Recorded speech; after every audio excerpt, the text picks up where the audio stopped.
And now, James Abraham.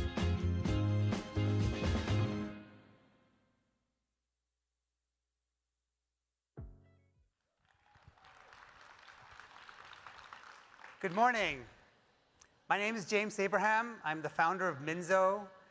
Let me start with an apology. I'm an engineer. That's a confession. I will need to bring that back up later, so I thought it would be very good to be upfront. Several years ago, I was asked a very interesting question, or a surprising question. I was asked, how do we get individuals, masses of people, engaged intimately in this journey of solving the climate crisis? Now, I have to tell you, my co-founder, Tanya, and I had spent more than a decade building solar power plants, displacing coal in our country, involved in climate negotiations, helping companies with their journey on climate. So we thought we were already engaged. But this phrase, more intimately engaged in our lives, really caught us. And when we looked at ourselves, we realized, actually, we were not that intimately engaged. So we asked ourselves why. And we fell onto the language that we use when we describe climate. It's very big language. Global temperatures, weather patterns, energy transition, phase down. Apparently, I'm allowed to say phase down and not phase out, but we'll talk about that later. Phase down of fossil fuels. This is a language that keeps the individual out of it. It's very difficult to find ourselves in there when there's billions of dollars at stake and time frames are lifetimes away. And as an individual, when you look at this, we're left with sometimes fear, sometimes helplessness, and maybe a little bit of activism. So we said if we had to solve this, we had to find a way to make actions atomic so we could act.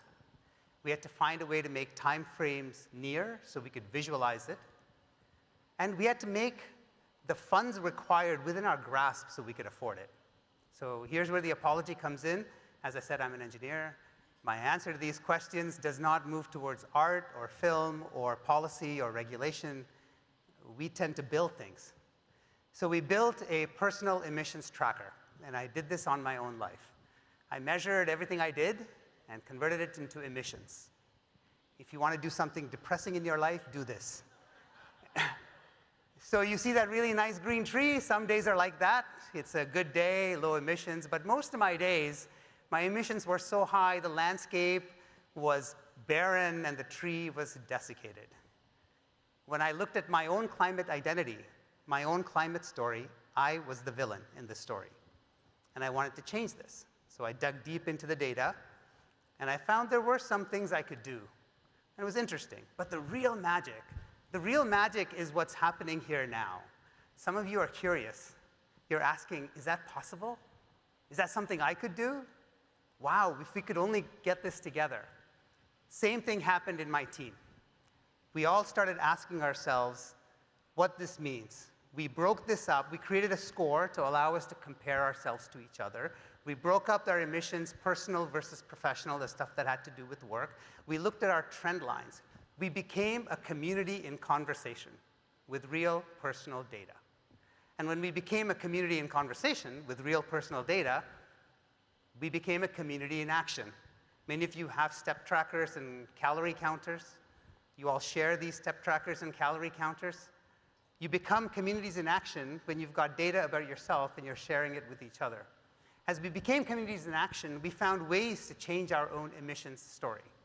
We found that there were some emissions that were, like that really amazing dessert that you just cannot give up that spikes your blood sugar. It spiked our emissions. And there were other types of emissions that are just habits, and I'm not going to give you an analogy of bad habits. We all have them. So those habits were things that we needed to change over time. As we dug deep into this, especially our professional emissions, we changed the way we commuted. We looked at work from home versus work from office. We became much more sensitive and aware of the options around us as our cities were introducing new forms of public transit, electric buses and such. We got engaged with that. Of course, we still continue composting and recycling, which, by the way, great things to do. Please keep doing them. But we were able to go much further on those avenues. We started to become more sensitive about waste, water, plastic.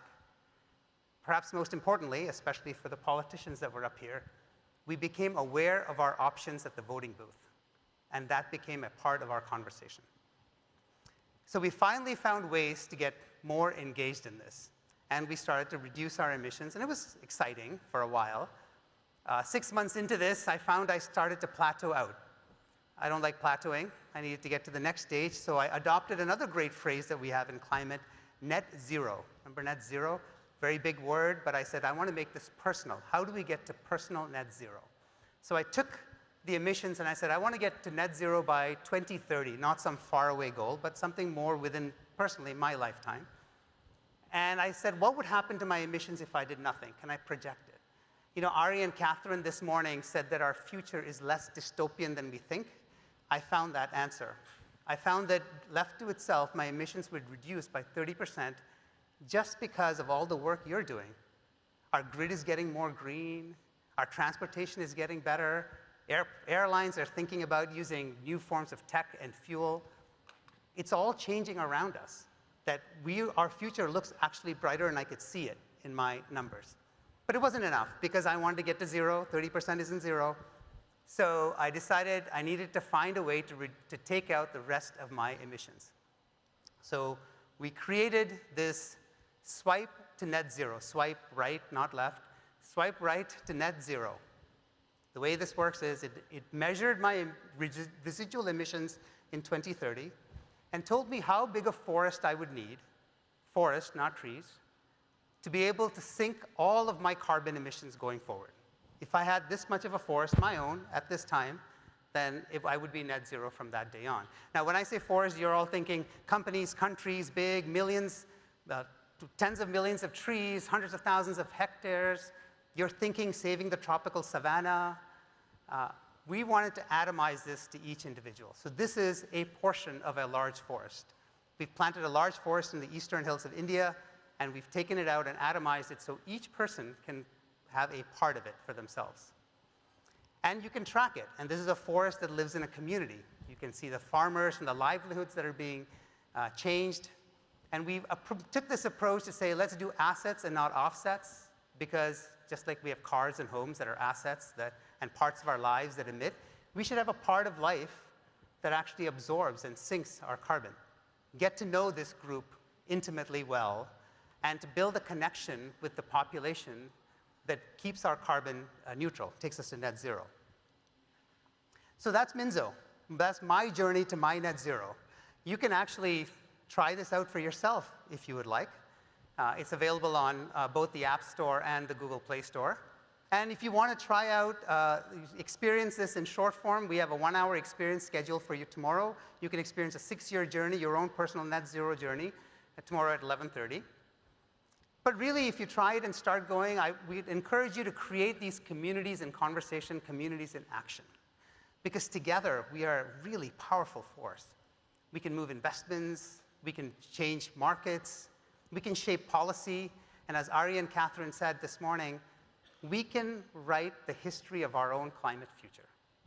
It starts when each of us can grasp the possibility in our own lives. Thank you.